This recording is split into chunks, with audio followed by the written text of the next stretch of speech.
Delimitation బిల్లును మరోసారి పార్లమెంట్లో ప్రవేశపెట్టే యోచనలో కేంద్రం ఉన్నట్లుగా సమాచారం సార్. డీలిమిటేషన్ బిల్లుతో పాటు మహిళా రిజర్వేషన్ బిల్లును కూడా ప్రవేశపెడతారనే వార్తల్ని చూస్తూ ఉన్నాం సార్. అంటే ఈ డీలిమిటేషన్ బిల్లు, మహిళా బిల్లు అంటే కొంతమంది అనుకుంటూ ఉన్నట్టుగా ఇది అయితే రాజ్యాంగ సవరణ బిల్లు, వాస్తవానికి మీరు చెప్పినట్టుగా గత విశ్లేషణల్లో ఇది ఒకసారి వీగిపోయింది.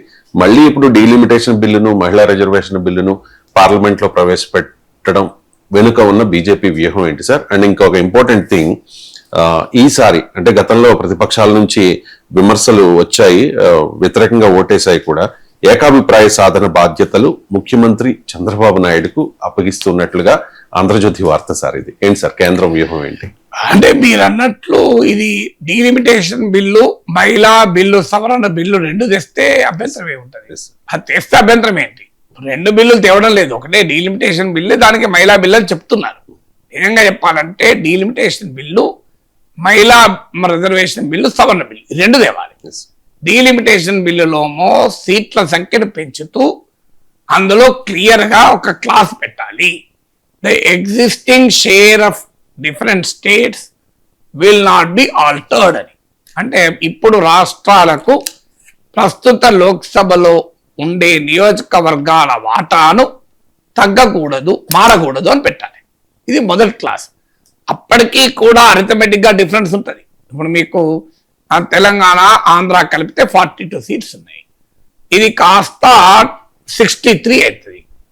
మీకు ఉత్తరప్రదేశ్లో, బీహార్లో 80 + 40 ఉన్నాయి, 120, అది 180 అవుతుంది. సో అంటే ఎంత అవుతుంది? ఇప్పుడు 120 - 42, 78 డిఫరెన్స్ ఉన్నది. అప్పుడు ఎంత అవుతుంది? 180 - 63 కాస్త 117 డిఫరెన్స్ వస్తుంది. అంటే మీకు అరిథమెటిక్ గా డిఫరెన్స్ గ్యాప్ పెరిగిపోతుంది నార్త్ ఇండియన్ స్టేట్స్ కు, సౌత్ ఇండియన్ స్టేట్స్. స్టిల్ అది దానితో పోలిస్తే ఆ ప్రమాదం అంటే at least south Indian concerns address చేయకుండా మీరు ఇప్పుడు ఏకపక్షంగా పెంచితే వచ్చే నష్టం కన్నా తక్కువ నష్టం. Yes, at least the proportion remain కావాలి. ఇప్పుడు ఒక 3% ఒక దానికి షేర్ ఉంటే అదే 3% కొనసాగాలి.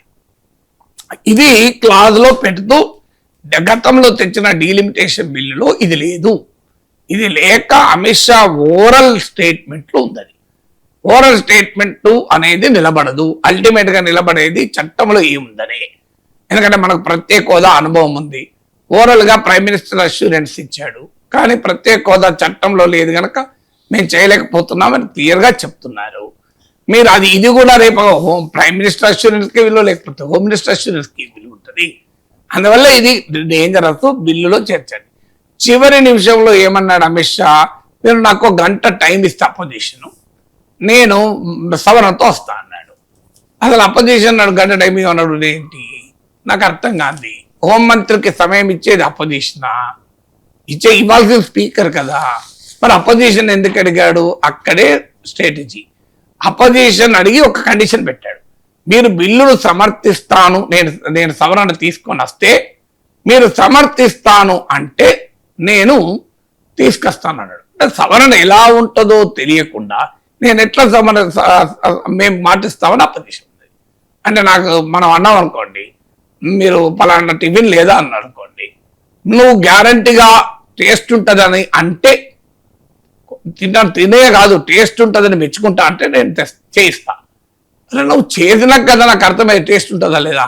లేదా ముందు నా మీద నమ్మకంతో టేస్ట్ ఉంటుందని చెప్పాలి. ఎట్లా నమ్ముతా నేను? ఆల్రెడీ నువ్వు బిల్లులో పెట్టలేదు, ఇంత గొడవైనా అక్కడ ఆగింది. సింపుల్ గా హోంమంత్రి స్పీకర్కి అప్పీల్ చేసి ప్రభుత్వం మళ్ళీ కొత్త బిల్లు, సవరించిన బిల్లుతో వస్తుంది, రేపటి వాయిదా వేయండి అధ్యక్ష, రేపు మళ్ళీ మేము ప్రభుత్వం వస్తుందంటే అసలు స్పీకర్ కదా సమయం ఇచ్చేది. కానీ హోంమంత్రి విచిత్రంగా అపోజిషన్ సమయం అడిగాడు, 1 గంట సమయం నాకు ఇవ్వండి అని. అట్లా అదొక రాజకీయ గారడీ నడిచింది. ఇప్పటికైనా డీలిమిటేషన్ బిల్లులో సవరణ చేసి సీట్లు పెంచుతాము, కానీ ప్రజెంట్ ప్రపోర్షన్ ఇప్పుడు ఒక్కొక్క రాష్ట్రానికి ఉన్న నిష్పత్తిలో ఎలాంటి మార్పు ఉండదు, ఈ బిల్లు చేసి తీసుకురావాలి. కానీ అప్పుడు ఏంటి, ఈ మార్పు చేస్తే అక్కడ ఒక సమస్య. అంతకుముందున్న బిల్లులు ఏముంది అంటే మీకు సింపుల్ గా వాళ్ళు ఏమన్నారు, పాపులేషన్తో లింక్ చేశారు. ఒకవైపేమో పాపులేషన్ తో లింక్ చేసి మరోవైపేమో నేను నిష్పత్తిని మెయింటైన్ చేస్తా అంటే ఇది ఎలా కష్టమవుతుంది? మీకు నేను ఈ వాటర్ బాటిల్ రవిశంకర్ గారు మీకు ఇస్తా, నేనే ఉంచుకుంటా. రెండిట్లో ఏదైనా ఒకటే సాధ్యమవుతుందా లేదా? ఈ వాటర్ బాటిల్ నేనే ఉంచుకుంటా, స్టేట్మెంట్ 1. ఈ వాటర్ బాటిల్ నేను నీకు ఇస్తా, స్టేట్మెంట్ 2. మీకు ఇస్తే నా దగ్గర ఉండదు, ఒకటే వాటర్ బాటిల్ ఉన్నప్పుడు నేను నా దగ్గర ఉంటే మీకు ఇవ్వ. కానీ ఆ బిల్ ఎట్లుందంటే రవిశంకర్కు వాటర్ బాటిల్ ఇస్తా, వాటర్ బాటిల్ నా దగ్గరే ఉంచుకుంటా, ఒకటే వాటర్ బాటిల్ ఉంటుంది. ఇది ఎట్లా సాధ్యమైతే చెప్పండి నాకు. ఆ బిల్ అట్లుంది. లేటెస్ట్ సెన్సస్ ఆఫ్ పాపులేషన్ తో లింక్. అది కూడా ఎప్పటికప్పుడు పార్లమెంట్ డిసైడ్ చేసే జనాభా లెక్కలతో లింక్. జనాభాలతో లింకులు చేస్తా అంటేనే కదా కొంపలు మునిగేది. జనాభా లెక్కలతో లింక్ చేస్తే సీట్లు తగ్గుతాయి. జనాభా లెక్కలతో లింక్ చేయకుండా ఉండాలనే అందరూ అడుగుతున్నారు. జనాభా లెక్కలతో లింక్ చేస్తాం కానీ రాష్ట్రాల నిష్పత్తి, ఇది జరిగితే అది జరగదు, అది జరిగితే ఇది జరగదు. సో చూడు, నాకు పాత సినిమాలో సతీ అనసూయ సినిమా గుర్తు, సతీ సావిత్రి అనుకుంటా కదా, సతీ సావిత్రి సినిమా. అంటే నీ భర్త ప్రాణం బుదక్క ఏమైనా అడగండి అంటే సంతానాన్ని కల్పించండి, ఇచ్చి తిని పో అంటాడు యముడు. ఇంకెక్కడికి పోడు, భర్త లేని సంతానం ఎక్కడిది, పతివ్రత శిరోమణికి అంటాడు. సో అలా మీకు అక్కడంటే ఆ మహాపతివ్రత అద్భుతమైన తెలివితేటలు చూపెట్టి యమధర్మరాజునే తలకిందులు చేసింది. ఇక్కడ భారత ప్రజలంత అమాయకులు కాదు కదా.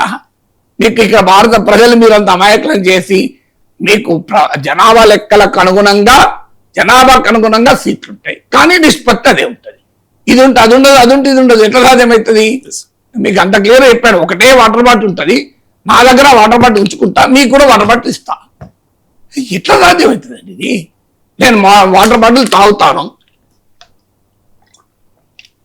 అని వాటర్ బాటిల్ ఖాళీ చేయను. వాటర్ బాటిల్ తాగినాక ఖాళీ అయిందా లేదా? వాటర్ బాటిల్ ఖాళీ చేయను, వాటర్ బాటిల్ తాగుతాను. ఎట్లయితే వాటర్ బాటిల్ తాగాను నేను, ఖాళీ అయింది కదా. ఇలా వాటర్ ఉందా చూడండి మీరు. ఇది సింపుల్ కదా. సో జనాభాతో లింక్ చేస్తారు. బిల్లులో క్లియర్ గా ఉంది. ఎప్పటికప్పుడు పార్లమెంట్ నిర్ణయించే జనాభా లెక్కల ఆధారంగా పార్లమెంట్ లో సీట్లు ఉంటాయి అన్నారు. మళ్ళీ ఇదే నిష్పత్తి మెయింటైన్ చేస్తామని ఓరలుగా చెప్తున్నారు. ఇప్పుడు బిల్లులో పెట్టిన రెండు పరస్పర విరుద్ధం, కోర్టులో నిలబడదు.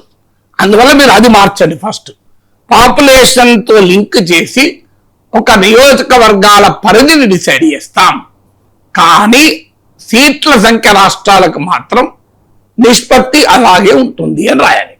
ఇక 2009లో అదే జరిగింది. సీట్లను మార్చలేదు కానీ నియోజకవర్గాల పరిధిని మార్చారు. అప్పుడే కదా సికింద్రాబాద్ నియోజకవర్గం, మల్కాజ్గిరి నియోజకవర్గం ఏర్పడింది. అది ఏంటి ఇప్పటికైనా? సో చంద్రబాబు నాయుడు ఏకాభిప్రాయం చేస్తే సంతోషం ఏంటి? జనాభా లెక్కల పార్లమెంట్ ఎప్పటికప్పుడు నిర్ణయించే జనాభా లెక్కల ఆధారంగా నియోజకవర్గాల పరిధిని నిర్ణయిస్తాము కానీ ఒక్కొక్క రాష్ట్రానికి ఉండే నియోజకవర్గాల సంఖ్యను ప్రస్తుత నిష్పత్తిలోనే పెరిగిన సీట్లలో ఉంటుంది. ఈ రెండు పెట్టి సీట్లు పెంచేయండి, ఇబ్బంది ఉంది. ఇక పంచాయతీ ఎక్కడిది? సో మీకు పంచాయతీ లేదు కదా. మహిళా రిజర్వేషన్ బిల్లు కూడా సవరణ చేసి నాన్న ఏమనండి అంటే ఇప్పటి నుంచే ఇమీడియట్ గా ఇంప్లిమెంట్ చేస్తామని చెప్పాడు, అయిపోతుంది. సింపుల్. నెక్స్ట్ సెన్సస్ తర్వాత వచ్చే నెక్స్ట్ డీలిమిటేషన్ తో మహిళా బిల్లుకి లింక్ తీసేయండి. ఈ రెండు బలపడకరండి. ఇప్పుడు నేను చెప్పినట్టు డీలిమిటేషన్ సవరణ బిల్లు అలాగే మహిళా రిజర్వేషన్ సవరణ బిల్లు తీసుకురండి. అపోజిషన్ మొత్తం సపోర్ట్ చేస్తే, చెయ్యకపోతే మనమే అపోజిషన్ ప్రశ్నించుదాం. కనీసం ఎంతో కొంతనయ్యా సీట్లు పెంచక తప్పదు. ఇప్పుడు 543 జనాభా పెరుగుతున్నప్పుడు పెంచకుండా ఎట్లా ఏం చేస్తారు? మరి పెంచినప్పుడు కనీసం మన సౌత్ ఇండియన్ ఇంట్రెస్ట్ కాపాడుకుందాం. ఇట్లన్నా ఆ నిష్పత్తి నిలబడుతుంది. లేకపోతే అది ఉండదు ఇది ఉండదు అని డెఫినెట్ గా సమర్థిస్తాం. అలాంటి వాళ్ళైతే సమర్థిస్తాం ఖచ్చితంగా. మీకు ప్రతిపక్షాలు రాజకీయాలు చేసినా ప్రజలు అంగీకరిస్తారు కదా, ఆ పని చేయండి. అందుకు చంద్రబాబు నాయుడు ఏకాభిప్రాయం మించింది ఉన్నది. చంద్రబాబు నాయుడు టవరింగ్ లీడరు, అన్ని పక్షాలు అటు యూపీఏలో అటు కాంగ్రెస్ నాయకత్వంలో ఉన్న కూటమితో ఉన్నాడు వివిధ సందర్భాల్లో, ఇటు ఎన్డీఏతో ఉన్నాడు. ఇద్దరికి యాక్సెప్టబుల్. రేపైనా మళ్ళీ ఇటు వస్తాడేమన్న ఆశ కూడా ఉంది వీళ్ళకు. మొన్న 2024 ఆశపడ్డారు కదా, చంద్రబాబు నాయుడు రావాలని పిలుపుడు ఇచ్చారు కదా. చంద్రబాబు నాయుడు పట్ల ఎవరికి అభ్యంతరం ఉంటుంది? ఏమంటుంటే జగన్మోహన్ రెడ్డికి అభ్యంతరం ఉండాలి, ఆయన మోడీ విషయంలో ఏ అభ్యంతరం చెప్పడం ఎట్లా? ఈ ప్రాబ్లం ఎక్కడిది? ఇది నాన్ రెస్పెక్టబుల్ పొలిటీషియన్ చేయండి. కానీ చంద్రబాబు నాయుడు తనకు బీజేపీతో ఉన్న బంధం వల్ల దక్షిణ భారతదేశ ప్రజల ప్రయోజనాలకు భిన్నంగా బీజేపీ తరఫున రాజకీయ కరసేవ చేస్తే మాత్రం చరిత్ర క్షమించదు. తెలుగు బిడ్డ ఆ బాధ్యతలో ఉంటే చేయదు. కానీ ఇది ఒక హిస్టారిక్ ఆపర్చునిటీ చంద్రబాబు నాయుడుకు. ఎస్, సౌత్ ఇండియాకు లెజిటిమేట్ లీడర్గా నిలబడి నేను ఇంతకుముందు చెప్పిన పద్ధతిలో సౌత్ ఇండియన్ ఇంట్రెస్ట్లను డిఫెండ్ చేస్తూ నరేంద్ర మోడీ ప్రభుత్వాన్ని కూడా ఒప్పిస్తే చాలా మంచిది. ఎందుకంటే ఆయనకు అడ్వాంటేజ్ ఉంది చంద్రబాబు నాయుడుకి. ఎందుకంటే ఇలా టీడీపీ మద్దతుతోనే మోడీ ప్రభుత్వం బతుకుతాంది. అందువల్ల ఆ రెస్పెక్ట్ ఉంది, ప్రతిపక్షాలు గౌరవిస్తాయి. మీకు senior most leader of the national politics, మీకు యునైటెడ్ ఫ్రంట్కే కన్వీనరు, మీకు ఎన్డీఏకు కన్వీనరు, 2 కూటముల్లో ఉన్నవాడు. ఈ 2 కూటములు కూడా రేపు ఎప్పుడైనా మా దగ్గర రావాలని ఈ కూటమి కూడా అనుకుంటారు. అంత మించిన నాయకుడు ఇంకా ఉంటారు, బ్రహ్మాండం కదా.